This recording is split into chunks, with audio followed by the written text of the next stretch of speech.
अब हम तोहरा से ना मिल पाई। काहे? कुछ बात का? हाँ, काहे कि हमार शादी के हुआ से तय हो गइल बा। अब तू हमके भुला जा। कैसे कैसे बुलाई नहीं यार, दिन तो बीत जाला मगर जैसे साँझ होला ना वैसे तुम्हारी याद हमके बहुत सतावेला रे पागल, बहुत सतावेला रे। हम ना जी पाए थोड़ी बिना। बीतते दिनवा संझिया के तोरे याद सतावता, बीतते दिनवा संझिया के तोरे याद सतावता। तू तो जाके भुला गइलू ससुर में तहर कोनो नया आवता, तू तो जाके भुला गइलू ससुर में तहर कोनो नया आवता।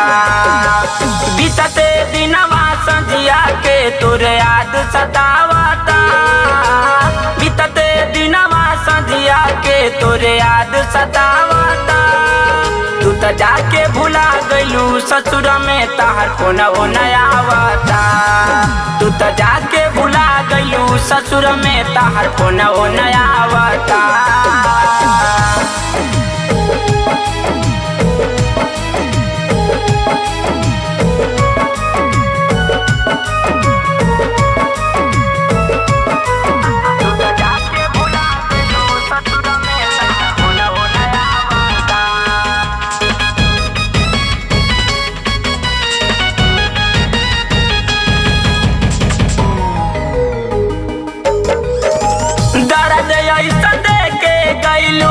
सालो न जाता जी कैसे जानब तो कुछो ना बुझाता।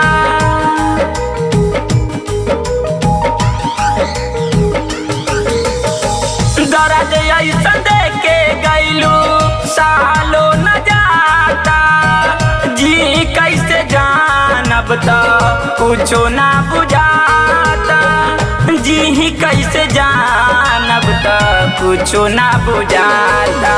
याद आवे तोरे रतिया में करे जको कावता, याद आवे तोरे रतिया में करे जको कावता।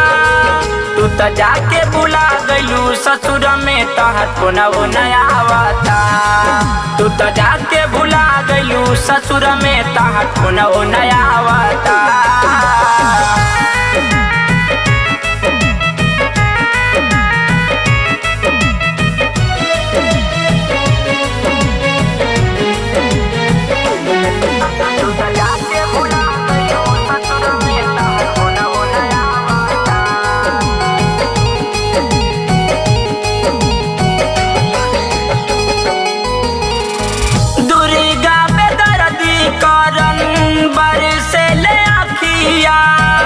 मर जाइब जान तो मिली ना रखिया,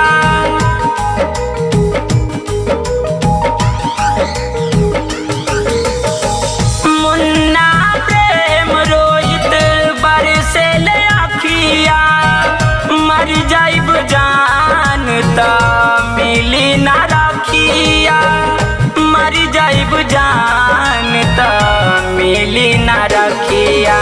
कैसे भुलाई तारा के दिल भूल न पावता, कैसे भुलाई तारा के दिल भूल न पावता। तू तो जाके भुला गइलू ससुर में तहर कोनो नया आवता, तू तो जाके भुला गइलू ससुर में तहर कोनो नया आवता।